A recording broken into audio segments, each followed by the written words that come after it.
So hello friends, welcome to you key for study. तो friends, आप लोगों का रेलवे ग्रुप डी भर्ती का एग्ज़ाम जो है आज से स्टार्ट हो चुका है, जिसमें 3 अगस्त के फर्स्ट शिफ्ट का एग्ज़ाम जो है प्रथम पाली का एग्ज़ाम आपका जो है कंप्लीट हो चुका है। तो इसी फर्स्ट शिफ्ट के क्वेश्चन पेपर को इस वीडियो में हम लोग देखने वाले हैं, जो कि 100% आपके रियल क्वेश्चन को यहाँ पर एनालिसिस करने वाले हैं। तो वीडियो को लास्ट तक ज़रूर देखिएगा। चैनल को अभी तक सब्सक्राइब नहीं किए हैं तो सब्सक्राइब करके नोटिफिकेशन बेल को ज़रूर ऑन कर लीजिए, ताकि नेक्स्ट वीडियो मैं अपलोड करूं तो आप तक नोटिफिकेशन पहुंच जाए। तो यहाँ पर आज के पहले क्वेश्चन की बात करें तो ये क्वेश्चन आप लोगों से पूछा गया था। देखिए, यहाँ पर क्वेश्चन आपको हूबहू वही मिलेंगे जो आपके एग्ज़ाम में थे, लेकिन एक ऑप्शन आपका 100% रियल रहेगा, लेकिन 3 ऑप्शन जो है चेंज हो सकते हैं। लेकिन जो राइट आंसर है वह ऑप्शन में आपको ज़रूर दिखेगा। तो यहाँ पर आप लोगों से पूछा गया था कि वर्ष 2026 में तेज आंधी तूफान और वर्षा से प्रभावित 26 जिले किस राज्य के थे। यानी जो आपका कुछ छात्र एग्जैक्ट महीना भी बताए थे, तो मई 2026 था। तो उसमें जो है आप लोगों का उत्तर प्रदेश राज्य था, जहाँ पर मई 2026 में आंधी तूफान और वर्षा से प्रभावित जो 26 ज़िले थे वह उत्तर प्रदेश के थे। ठीक है, यहाँ पर डिटेल मिल जाता, भारी नुकसान की खबरें आई थी। अगले क्वेश्चन में आपसे पूछा गया था कि यदि किसी वस्तु की गतिज ऊर्जा 40 जूल से बढ़कर 140 जूल हो जाए तो उस पर किया गया कार्य कितना होगा। ये साइंस का आपसे पूछा गया था। तो 40 से डायरेक्ट क्या है 100 चेंज हो रहा है, तो यहाँ पर आपका किया गया कार्य कितना होगा, तो 100 जूल हो जाएगा, क्योंकि पहले आपका 40 जूल दिया गया है और चेंजेस के बाद कितना हो रहा है 140 जूल हो रहा है। तो कितना चेंज हो रहा है, तो यहाँ पर 100 ही चेंज हो रहा है, तो 100 जूल यहाँ पर आपका राइट आंसर हो जाएगा। अगले क्वेश्चन में पूछा गया था आप लोगों से कि हाल ही में विश्व हाइड्रोजन शिखर सम्मेलन का आयोजन कहाँ पर किया गया था। तो देखिए, अभी हाल ही में नीदरलैंड में विश्व हाइड्रोजन शिखर सम्मेलन, जिसको वर्ल्ड हाइड्रोजन समिट बोला जाता है इंग्लिश में, तो नीदरलैंड के रोटरडैम में आयोजित किया गया था। ठीक है, अगले क्वेश्चन में क्या पूछा गया था कि भारत और यूएस का 7वां संयुक्त आतंकवाद विरोधी मॉक ड्रिल अभ्यास कहाँ पर आयोजित किया गया था। तो इसकी बात करें तो यह कोलकाता में आयोजित किया गया था, भारत और यूएस का 7वां संयुक्त आतंकवाद विरोधी मॉक ड्रिल। ठीक है, तो यहाँ पर कोलकाता पश्चिम बंगाल में जो है आयोजित किया गया था। अगले क्वेश्चन में क्या बोला गया है कि वर्ष 2011 की जनगणना के अनुसार साक्षर जनसंख्या की सूची में उत्तर प्रदेश का स्थान कौन सा है। तो देखिए, यहाँ पर अगर बात करें तो पहला स्थान उत्तर प्रदेश का आया था, लेकिन ध्यान देने वाली बात है कि जनसंख्या के आकार के कारण उत्तर प्रदेश में साक्षर व्यक्तियों की कुल संख्या देश में सबसे अधिक है, लेकिन जो साक्षरता दर है, ठीक है, वह प्रतिशत के मामले में केरल टॉप पर है। यानी परसेंटेज अगर बात करें तो परसेंटेज में जो है आपका केरल है, लेकिन जनसंख्या में बात की जाए, यहाँ पर वही पूछा गया है कि साक्षर जनसंख्या की सूची में उत्तर प्रदेश का कौन सा स्थान है। तो जनसंख्या सबसे ज़्यादा, क्योंकि यूपी में वैसे भी है, तो साक्षर जनसंख्या जो है यूपी में ही ज़्यादा है, लेकिन अगर परसेंटेज में पूछा जाए तो केरल का जो है टॉप पर नाम आता है। यहाँ पर पहला आपका राइट आंसर हो जाएगा। अगले क्वेश्चन में क्या पूछा गया था कि वर्ष 2025 में उत्तर प्रदेश के माध्यमिक शिक्षा राज्य मंत्री का स्वतंत्र प्रभार किसे दिया गया। यानी उत्तर प्रदेश के माध्यमिक शिक्षा राज्य मंत्री कौन बने थे, वह जो है श्रीमती गुलाब देवी को बनाया गया था। अगला पूछा गया है आप लोगों से कि राष्ट्रीय जनसंख्या नीति 2000 को भारत सरकार द्वारा कब अपनाया गया। तो सन फरवरी 2000 में जो है अपनाया गया था। बी ऑप्शन यहाँ पर आपका करेक्ट आंसर हो जाएगा। अगले क्वेश्चन में क्या बोला गया था, संघीय मंत्रिपरिषद के विरुद्ध अविश्वास प्रस्ताव किस सदन में लाया जा सकता है। तो वह केवल जो है लोकसभा में लाया जा सकता है। बी ऑप्शन आपका राइट आंसर हो जाएगा। और यह संविधान के अनुच्छेद 75(3) के अनुसार मंत्रिपरिषद जो है सामूहिक रूप से लोकसभा के प्रति उत्तरदायी होते हैं, इसलिए अविश्वास प्रस्ताव केवल लोकसभा में ही पेश किया जा सकता है। क्लियर। अगले क्वेश्चन में पूछा गया था कि भारत के राष्ट्रपति के वेतन एवं भत्तों का भार जो है किस निधि पर निर्भर होता है, यह किस निधि पर होता है। तो भारत की जो है संचित निधि जो होती है वहाँ पर वह निर्धारित होता है, जो है निर्भर होता है। ठीक है। और यह 112(3) के तहत, अनुच्छेद 112(3) के तहत राष्ट्रपति, सर्वोच्च न्यायालय के न्यायाधीश आदि के वेतन जो है और भत्ते भारत की संचित निधि, जिसको कंसोलिडेटेड फंड ऑफ इंडिया कहा जाता है, तो उस पर भारित होती हैं। अगली क्वेश्चन में आपसे पूछा गया था कि विश्व की सबसे ऊंची चोटियाँ किस प्रकार के पर्वत में पाई जाती हैं। तो विश्व की सबसे ऊंची पर्वत चोटी जो होती है वह किस प्रकार के नवीन मरोड़दार जो है पर्वत यंग फोल्ड माउंटेन्स में जो है पाई जाती हैं। तो ए ऑप्शन आपका करेक्ट हो जाएगा। जैसे यहाँ पर बताया गया है कि हिमालय, एंडीज और आल्प्स जैसे नवीन मोड़दार पर्वत प्लेट विवर्तनिकी प्रक्रिया के तहत बने हैं, और विश्व की सबसे ऊंची चोटी जैसे माउंट एवरेस्ट हिमालय श्रृंखला में स्थित है। तो अब यहाँ से भी क्वेश्चन आपको अगले शिफ्ट में पूछा जा सकता है कि विश्व की सबसे ऊंची चोटी कौन सी है। तो वह माउंट एवरेस्ट है, और किस पहाड़ पर है, पर्वत पर, तो हिमालय पर्वत पर है। अगला क्वेश्चन पूछा गया था कि किस राज्य में दुनिया का सबसे बड़ा दही बनाने का प्लांट स्थापित किया जाएगा। तो देखिए पश्चिम बंगाल जो राज्य है यहाँ पर दुनिया का सबसे बड़ा दही बनाने का प्लांट जो है बड़े पैमाने पर डेयरी प्रसंस्करण क्षमता बढ़ाने के लिए विश्व स्तरीय डेयरी उत्पादन सुविधा स्थापित की जा रही है। तो यहाँ पर पश्चिम बंगाल आपका राइट आंसर होगा। अगले क्वेश्चन में बोला गया था आप लोगों से कि फीफा विश्व कप 2026 का खिताब किस देश ने जीता। तो फीफा विश्व कप जो है स्पेन जो है यहाँ पर स्पेन ने जीता था। तो इमेज के अनुसार शायद कुछ दिया गया था, ऐसे जो है आप लोगों का रिस्पॉन्स आया छात्रों द्वारा। तो आपको बता दें कि फीफा विश्व कप जो है 2026 का आयोजन अमेरिका, कनाडा और मेक्सिको में संयुक्त रूप से 2026 में ही होना है। ठीक है। अगले क्वेश्चन में क्या बोला गया है कि कौन सा राज्य समान नागरिक संहिता यानी यूसीसी विधेयक पारित करने वाला चौथा राज्य बना। तो वह है मध्य प्रदेश। जो है मध्य प्रदेश राज्य जो है चौथा लागू करने वाला राज्य बना है।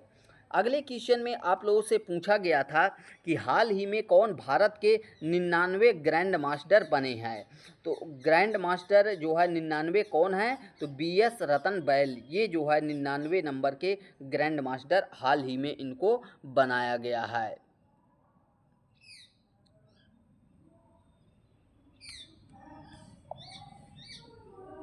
अगले क्वेश्चन में क्या बोला गया है कि फीफा वर्ल्ड कप 2030 के मुख्य सह मेजबान देश कौन कौन से हैं। यानी जो 2030 का आपका फीफा वर्ल्ड कप होने वाला है वह किस किस देश में होने वाला है, इसकी मेज़बानी कौन कौन देश करेगा। तो इसका मेज़बानी जो है स्पेन, पुर्तगाल और मोरक्को में जो है रखा जाएगा। यानी 2030 का जो फीफा वर्ल्ड कप है वह स्पेन, पुर्तगाल और मोरक्को में होने वाला है। ठीक है।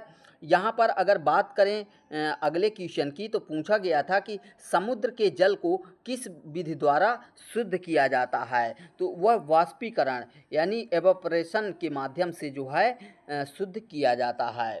अगले क्वेश्चन में क्या बोला गया था कि रिसर्च ऑब्जेक्ट अनुसंधान उद्देश्य किसकी सहायता से निर्धारित किया जाता है। तो यह खोज उद्देश्य द्वारा जो है निर्धारित किया जाता है, रिसर्च ऑब्जेक्टिव द्वारा। अगले क्वेश्चन की अगर बात करें तो किस संविधान संशोधन द्वारा संघ एवं राज्यों के वित्तीय संबंधों में बदलाव किया गया है या किया गया था। तो वो जो है 73वां 80वां संविधान संशोधन जो है किया गया था। अगर बात करें 73वें और 74वें संविधान संशोधन के माध्यम से स्थानीय निकाय यानी पंचायतों एवं नगर पालिकाओं के लिए राज्य वित्त आयोग का गठन कर वित्तीय संसाधनों का वितरण तय किया गया था। अगले क्वेश्चन में पूछा गया था कि भारत का राष्ट्रपति बनने के लिए न्यूनतम आयु सीमा कितनी होती है। तो उसके लिए जो है यहाँ पर 35 वर्ष रखी गई है। भारत का राष्ट्रपति और उपराष्ट्रपति बनने का न्यूनतम आयु जो है 35 वर्ष रखी गई है। अगले क्वेश्चन में पूछा गया है कि भारत के संविधान के किस अनुच्छेद के अंतर्गत राष्ट्रपति संघ राज्य क्षेत्र यानी यूटी का प्रशासन करता है। तो यह अनुच्छेद 239 के तहत जो है ऐसा कर सकते हैं। प्रत्येक केंद्र शासित प्रदेश यानी यूनियन टेरिटरी का प्रशासन राष्ट्रपति द्वारा नियुक्त प्रशासक यानी उपराज्यपाल के माध्यम से किया जाता है। यहाँ पर राज्यपाल नहीं होते हैं। अगले क्वेश्चन में पूछा गया है कि संविधान के किस अनुच्छेद के अंतर्गत केंद्र शासित प्रदेशों के लिए नियम बनाने की शक्तियां सौंपी गई हैं। तो यह अनुच्छेद 240 के अंतर्गत जो है राष्ट्रपति को कुछ केंद्र शासित प्रदेश जैसे अंडमान और निकोबार द्वीप समूह, लक्षद्वीप आदि की शांति और प्रगति सुशासन के लिए नियम विनियम बनाने की शक्ति प्रदान करता है। और कौन सा अनुच्छेद? तो 240। यहाँ पर बी ऑप्शन आपका राइट आंसर होगा। अगला क्वेश्चन आप लोगों से पूछा गया था कि यदि 80 ग्राम जल में 20 ग्राम नमक घोलने पर विलयन की सांद्रता यानी प्रतिशत कितनी होगी। तो देखिए 80 ग्राम आपका क्या है? वाटर है, ठीक है, 80 ग्राम, और वहाँ पर 20 ग्राम आप क्या कर रहे हैं? नमक यानी सोडा मिला रहे हैं। तो उस कंडीशन में जो है नमक घोलने पर विलयन की सांद्रता क्या होगी। तो उस कंडीशन में 20 बटा क्या हो जाएगा? 80 हो जाएगा। यानी यहाँ पर कह सकते हैं कि 1/4 हो जाएगा, जो कि 25% यहाँ पर ए ऑप्शन में मिल जाता है। अगले क्वेश्चन में क्या पूछा गया है कि न्यूरॉन का कौन सा भाग संदेश सिग्नल प्राप्त करता है। तो न्यूरॉन का जो डेंड्राइट होता है वह तंत्रिका कोशिका का वह हिस्सा है जो अन्य न्यूरॉन्स या संवेदी अंगों के रासायनिक विद्युत संकेत प्राप्त करता है, ठीक है। अगला क्वेश्चन आप लोगों से पूछा गया था कि आकाश का रंग नीला किस कारण दिखाई देता है। यानी जो आपके वायुमंडल में आकाश का रंग है वह नीला दिखाई देता है, तो किसके कारण? तो वह प्रकाश के प्रकीर्णन के अनुसार यानी स्कैटरिंग ऑफ लाइट के अनुसार जो है हमारा आकाश गंगा नीला दिखाई देता है, ठीक है। तो यहाँ पर बी ऑप्शन आपका राइट आंसर हो जाएगा। अगले क्वेश्चन में पूछा गया था कि ध्वनि की चाल किस माध्यम में सबसे अधिक होती है।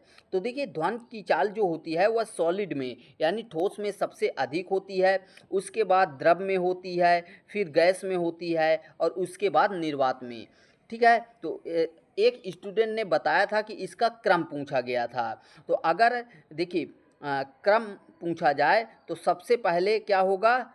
सॉलिड में होगा तेज, ठीक है, सॉलिड में, फिर उसके बाद लिक्विड में होगा और लिक्विड के बाद जो है आपका गैस में होगा और फिर जो है लास्ट में आपका वैक्यूम में यानी निर्वात में होगा। तो ये आपको पता होना चाहिए। अगले क्वेश्चन में क्या पूछा गया है कि ग्लूकोज के टूटने से ऊर्जा प्राप्त होने की प्रक्रिया क्या कहलाती है। यदि ग्लूकोज जो होता है वह टूटता है तो उस टूटने से जो प्राप्त होने की प्रक्रिया है ऊर्जा प्राप्त होने की, तो वह क्या कहलाती है? वह हमारा रेसिप्रेशन कहलाता है, श्वसन। अगला क्वेश्चन पूछा गया था कि पारिस्थितिकी तंत्र में प्राथमिक उपभोक्ता कौन है। तो प्राथमिक उपभोक्ता जो है शाकाहारी होते हैं इसमें, यानी हर्बीवोर्स आपका राइट आंसर हो जाएगा, जो कि बी ऑप्शन में मिल जाता है। यहाँ पर अगर स्पष्टीकरण भी देख सकते हैं कि प्राथमिक उपभोक्ता वे जीव होते हैं जो सीधे प्राथमिक उत्पादों यानी हरे पौधे पर भोजन के लिए निर्भर होते हैं, ठीक है। अगले क्वेश्चन में क्या पूछा गया कि दवाइयों के निर्माण में जो एथेनॉल प्रयोग किया जाता है वह क्यों किया जाता है। तो वह जो है विलायक के रूप में, सॉल्वेंट के रूप में प्रयोग किया जाता है। अगले क्वेश्चन में पूछा गया है कि द्रव्यमान संरक्षण का नियम किस वैज्ञानिक ने दिया था। तो वह जो है एंटोनी लावोजिए ने दिया था, एंटोनी लावोजिए ने, ठीक है, तो बी ऑप्शन आपका राइट आंसर हो जाएगा। अगला पूछा गया कि पौधों में परेकाइमा जो है ऊतक का मुख्य कार्य क्या होता है। तो ये जो है भोजन का संग्रहण करता है, यानी फूड स्टोरेज करता है। तो बी ऑप्शन करेक्ट आंसर हो जाएगा। नेक्स्ट क्वेश्चन में पूछा गया था कि कोशिका झिल्ली यानी सेल मेंबर लचीली क्यों होती है। ठीक है, और या फिर क्यों, उसका कारण क्या है।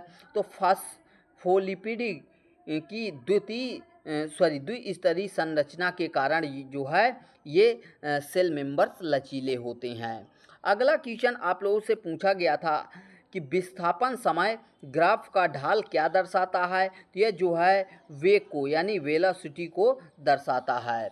अगले क्वेश्चन में पूछा गया था कि अल्ट्रासाउंड किरणों का उपयोग किस लिए किया जाता है। तो अल्ट्रासाउंड का प्रयोग शरीर के आंतरिक अंगों की जांच के लिए, यानी अल्ट्रासोनोग्राफी उसे कहा जाएगा। तो बी ऑप्शन करेक्ट आंसर हो जाएगा। नेक्स्ट क्वेश्चन में पूछा गया था कि मानव शरीर में स्वर यंत्र यानी वोकल कार्ड जो होते हैं उसका मुख्य कार्य क्या होता है। तो वोकल कार्ड का मुख्य कार्य होता है ध्वनि को उत्पन्न करता है, यानी साउंड प्रोडक्शन जो है इसका मेन कार्य होता है। अगला क्वेश्चन आप लोगों से पूछा गया था कि जो तमिलनाडु के अभिनेता हैं थलपत विजय की राजनीतिक पार्टी का नाम क्या है। यानी जो थलपत विजय हैं वो पहले क्या थे, अभिनेता थे, लेकिन अभी हाल ही में वो जो है तमिलनाडु के मुख्यमंत्री बने हैं। तो वही पूछा गया है कि उनकी राजनीतिक पार्टी का नाम क्या है। तो देखिए थलपत विजय की बात करें तो ये जो है पेशे से पहले अभिनेता थे, लेकिन अब क्या है राजनीतिक पार्टी का गठन कर लिया है जिसका नाम तमिझगा वेत्री तमझगा वेत्री सॉरी थोड़ा सा यहाँ पर तमझगा वेत्री कसगम हो जाएगा। यहाँ पर इंग्लिश में भी दिया गया है तमझगा वेत्री कसगम, यानी टीवी के रखा गया है। तो ये भी अभी लेटेस्ट का क्वेश्चन था, इसलिए एग्जाम में पूछा गया। तो दोस्तों हमारे पास आप लोगों के द्वारा इतने ही क्वेश्चन पूछे गए थे, मतलब बताए गए थे। अगर नेक्स्ट शिफ्ट में आपका एग्ज़ाम है तो आप भी एग्ज़ाम होने के बाद हमें जो है हमारे व्हाट्सएप नंबर पर जो है आप लोग क्वेश्चन भेज सकते हैं। व्हाट्सएप नंबर आप लोगों को डिस्क्रिप्शन बॉक्स में दिया गया है, तो वहाँ पर आप लोग ज़रूर भेजिएगा। तो मिलते हैं नेक्स्ट वीडियो में। Thanks for watching and bye bye.